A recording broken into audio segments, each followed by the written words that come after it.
Sinigang sapsap. Tabi natin sa isang side.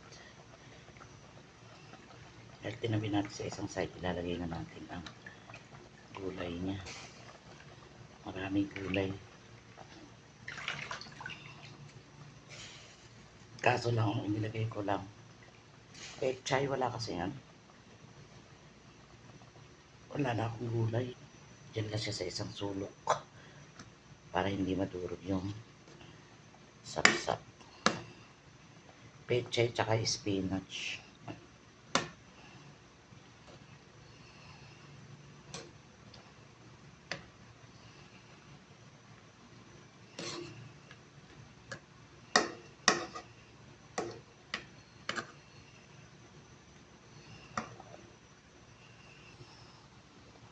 Kinakungkot ko na siya.